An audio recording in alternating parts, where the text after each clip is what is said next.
Сәлеметсіздер ме, құрметті білім алушылар? Бүгінгі дәрісіміздің тақырыбы ауаның жер маңы қабатындағы жел. Қарастыратын сұрақтар. Бірінші сұрақ: жел пайда болуының себептері, жел сипаттамалары. Екінші сұрақ: жел жылдамдығының тәуліктік және жылдық барысы. Атмосфераның жалпы циркуляциясының желдері. Үшінші сұрақ: жергілікті желдер, ауыл шаруашылығында желдің маңызы. Төртінші сұрақ: жел сипатын өлшеу үшін арналған құрал аспаптар. Жел мен ауа райының байланыстығын, желдің ауа райының өзгеруіне тигізетін әсерін 384-322 жылдары біздің эраға дейін Аристотель ашқан болған. Жел деп ауаның көлденең бағыттағы қозғалысын айтамыз. Бір мөлшер жер бетіне түскен күн сәулелерінен жер беті әртүрлі мөлшерде қызады. Соның әсерінен температура өзгеріп отырады. Жер бетіндегі ауа температурасының әртүрлі болуы ауа қысымының да өзгеруіне әкеліп соғады. Температура жоғары болған жерде ауа қысымы төмен, ал температура төмен болған жерде ауа қысымы жоғары болады. Осындай өзгерістердің нәтижесінде ауа қысымы жоғары ауданнан ауа қысымы төмен ауданға ауа массасы жылжи бастайды. Осы үрдістердің әсерінен жел пайда болады. Неғұрлым ауа қысымдарының айырмасы көп болған сайын желдің жылдамдығы артады. Жел үш түрлі мөлшерде сипатталады. Ол біріншісі бағыты, оны ромба немесе градустармен өлшейміз. Жылдамдығы, ол метр секундына немесе километр сағатына. Және үшінші, ол желдің күші, оны балмен сипаттаймыз. Желдің жылдамдығы және күші келесі факторларға байланысты. Бірінші, ол ауа қысымының айырмашылығына. Екінші, жер беті бедеріне. Жер беті тегіс болмаса, өсімдіктер көп болса, желдің жылдамдығы төмендейді. Өйткені ауаның жер бетімен байланысы күшейеді.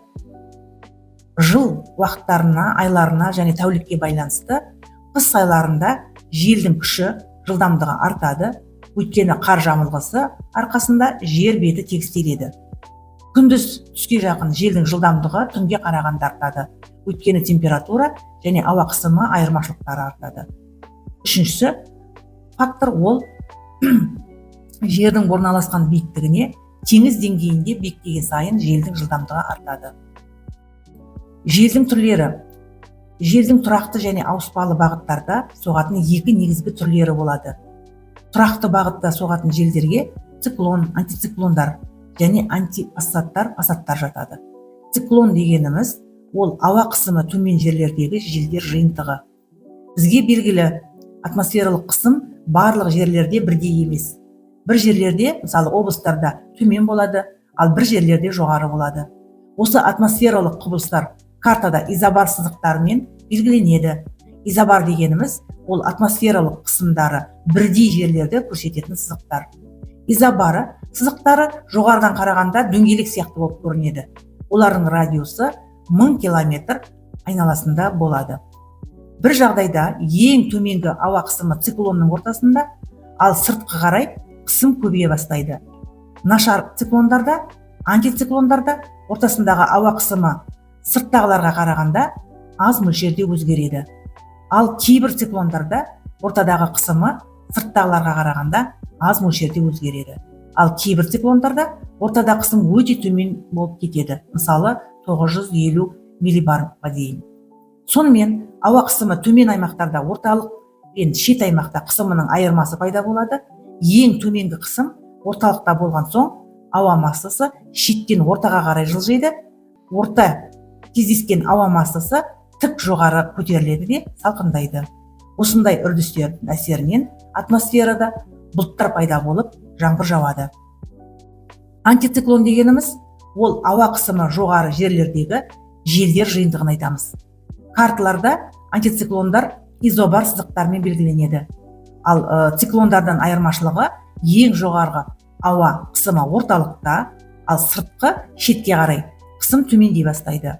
Мұндай жағдайда ауа массасы орталықтан жан-жаққа қарай беттеледі де, соның әсерінен ауа жоғарыдан төмен түседі. Сондықтан антициклонда жаңбыр жаумайды, күн ашық және құрғақ болады. Циклондар және антициклондар тұрақты емес. Олар пайда болады және жоқ та болып кетеді. Циклондар мен антициклондар бір екінші аймаққа жылжып отырады. Олар батыстан шығысқа қарай 30-40 километр аралығында сағатына жылдамдықпен жылжып отырады. Осы мәліметтерге сүйене отырып ауа райын болжауға болады. Желдің келесі түрлері болады жергілікті жерлердің. Мысалы, самал жел, бриз, муссондар, фион, тағы да басқалары. Соларға келіп тоқтайтын болсақ, әрқайсысына онда самал желі дегеніміз, ол бриз, тәулігіне 2 рет бағытын ауыстыратын теңіздер мен мұхиттардың, көлдердің жағасында болатын жел. Күндіз теңізден құрлыққа, түнде құрлықтан теңізге қарай соғады. Самал желдің пайда болу себебі теңіз беті мен құрлықтың жылынуы мен салқындануы бірдей емес. Құрлық күндіз теңізге қарағанда жылдам жылиды, ал түнде керісінше жылдам салқындайды. Сондықтан күндіз ауа қысымы құрлықта төмендейді, ал теңіз үстінде жоғарылайды. Ауа массасы теңіз бетінен құрлыққа қарай жылжи бастайды. Бұл самал жел құрлықпен 30-40 километр аралығына дейін жетеді. Сонда желдің жылдамдығы 4-7 метр секундында болады. Түнде жел бағыты керісінше өзгереді, құрлықтан теңізге қарай бағытталады. Желдің келесі түрі ол муссондар. Олар өз бағытын жылына 2 рет ауыстыратын желдер. Қыста құрлықтан теңізге қарай, жазда теңізден құрлыққа қарай соғады. Жаз айларында Азия материгі қатты қызады да, ауа қысымы төмен болып тұрады. Осы мезгілде, мысалы, Индия, Тынық мұхиттарынан салқындаған ауа материкке қарай жылжиды. Осы жаздық муссон барлық жаз айларында бір бағытта мұхиттардан Азия материгіне қарай соғады. Қыс айларында материк үстінде ауа қысымы жоғары болады, сондықтан ауа массасы кері материктерден мұхиттарға қарай жылжиды. Осылай қыс айлары бойы соғатын қысқы муссон пайда болады. Ал жазғы муссон ол көп су боларын, ауа ылғалдылығын, бұлттар, жауын-шашындар әкеледі. Ал қысқы муссондар керісінше бұлтсыз аспан, жаңбырсыз салқын күндер болады. Енді ауыл шаруашылығына байланысты желдің оң әсері мен теріс әсеріне тоқтайтын болсақ, мысалы, желдің оң әсері ол деген жел ауаны араластырып, атмосфераның газдық құрамының тұрақтылығын сақтайды. Жел мұхиттан ылғалды материкке тасымалдап, өсімдіктерді ылғалмен қамтамасыз етеді. Жел энергиясы ауыл шаруашылығына кеңінен қолданылып, ол әртүрлі жұмыстарды орындау үшін қолданылады. Мысалы, жел дермендері, электростанциялардың қозғалтқыштарын айналдырады. Бұл құдықтар мен өзендерден көкөніс бақтар мен егістіктерді сумен қамтамасыз етуге мүмкіндік береді. Ылғалды маусымда жел топырақтың, шабылған шөптің, астық дәндерінің кебуіне себепкер болады. Және ауыл шаруашылық жұмыстарын ертерек жүргізуге үлесін қосады. Жылдамдығы 5 метр секундына желдер және одан да төмен желдер анимофилдік желмен ұрықтанатын дақылдардың гүлдену кезеңінде тозаңданатын тасымалдануына және гүлдердің тозаңдануына себепкер болады. Сонымен оң жағымен қатар желдің теріс жағы да бар. Оңсыз тараптары ол деген топырақтың бетінен булануды көтеріп, транспирацияны өсіреді. Жел, қатты желдер, жәндіктер мен аралардың ұшуына кедергі жасап, тозаңдану процесін нашарлатады.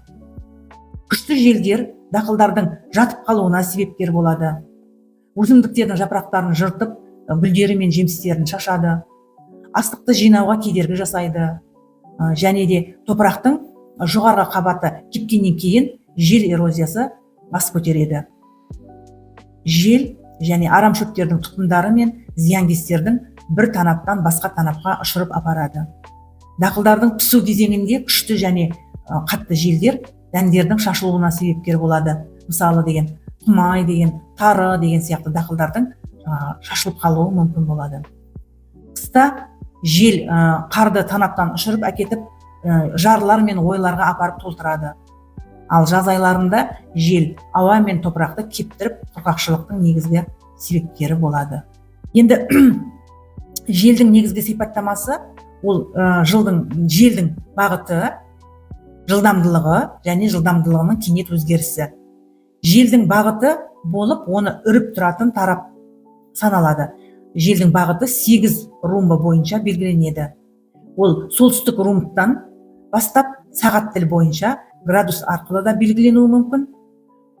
Жел бағытының талқылануы үшін жел графигі, ол жел розасы қолданылады. Оны ай, немесе маусым, немесе жыл бойынша көрінетін желдердің бағытын анықтайтын графикалық бейне. Жиі үретін жел бағыты мал шаруашылық фермасы, көң сақтайтын құрылғылар, немесе қолданылған суды жинақтайтын құрылғылар құрылысында есепке алынады. Жел графигі топырақ қорғаушы орман алқаптарының бағытын анықтауға, уақытта танап үстінде қар атжалдарын құрған уақытта қолданады.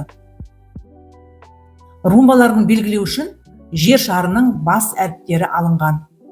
Мысалы, С әрпімен солтүстік дейміз, С, Ш әріптерімен солтүстік шығыс дейміз.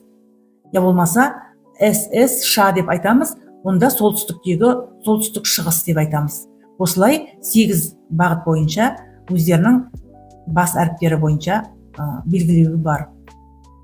Бағыттардың градуспен өлшеу кезеңінде солтүстігі 3600 немесе 00, ал шығыстағы 900, оңтүстіктегі 1800, батысты 2700 пен қабылдауға белгіленген. Желдің жылдамдығы секундына метр арқылы есептеледі. Желдің жылдамдығын кейбір ауыл шаруашылық шараларын жүргізетін уақытта білу керек. Мысалы, егістіктерді гербицидтермен өңдеу үшін жылдамдылық 6 метр секундына төмен болу керек, әйтпесе ол басқа жерлерге шашылады және зиян келтіреді. Ал 4-6 метр аралығындағы секундына жылдамдылық жеңіл топырақтарда жел эрозиясының басталатын шекті көрсеткіш болып қабылданады. Кей кезде желдің жылдамдылығы оны күші есепке алынады. Оны Бофорт шкаласымен анықтаймыз. Желдің күші бұл шкала бойынша көз қарасымен немесе визуалды белгіленіп балмен өлшенеді. Визуалды бақылау деген ол адам көзімен көріп бақылауды және анықтамалық арқылы қорытынды сипаттама беруді айтады. Мысалы деген, көзбен біз желді визуалды қалай бақылаймыз? Түтінге қарап, жапырақтарға қарап, электр сымдарына қарап, тағы да басқа ұшып жатырған заттарға қарап. Мысалы деген, түтін тік көтеріледі, жапырақтар қимылсыз болады, онда біз штиль деген сипаттама береміз. Ол Бофорт шкаласы бойынша 0 балл. Онда желдің жылдамдылығы 0 және 0,5 метр секунд аралығында болады. Екінші көрсеткіш, ол деген Бофорт шкаласы бойынша 1 балл қоятын болсақ, онда жел деген жеп жеңіл есуімен, лебмен сезіледі. Түтіннің бір жаққа ауытқуы сәл байқалады. Оны да біз сипаттама бойынша тыныққа жатқызамыз. 0,5 1,7 метр секунд аралығында. Ал егер де ағаштардың жіңішке бұтақшаларының тербелтуі, қимылына ие болуы, жапырақтар және жіңішке бұтақшалар әрдайым жайқалып тұратын болса, үлкен бұтақшалар теңселіп тұратын болса, ағаштардың қалың бұтақтары теңселіп тұрып, телеграф сымдары гуілдейтін болса, онда әрине Бофорт шкаласы бойынша ол жоғарылайды және сипаттамасы бойынша, мысалы тынық болатын болса, оны жеңіл, әлсіз, қалыпты деп күшейе береді. Соған сәйкесінше желдің жылдамдығы да арта береді. Барлығы Бофорт шкаласы бойынша 12 баллдық болады. Ал жылдамдылығы бойынша желдің ең қауіпті болып саналатын ол 12,5-15,2 метр секундындағы желдің жылдамдылығы. Онда деген 7 балл қоямыз, сипаттамасы қатты болады және ол визуалды көрініс бойынша ағаштардың діңдері теңселеді, үлкен бұтақтар майысады, желге қарсы жүру қиын болады. Онда жоғары одан кейін апатты болып саналады. Онда біз алдын ала шаралар қолдану қажетпіз. Осымен бүгінгі дәрісіміз аяқталды.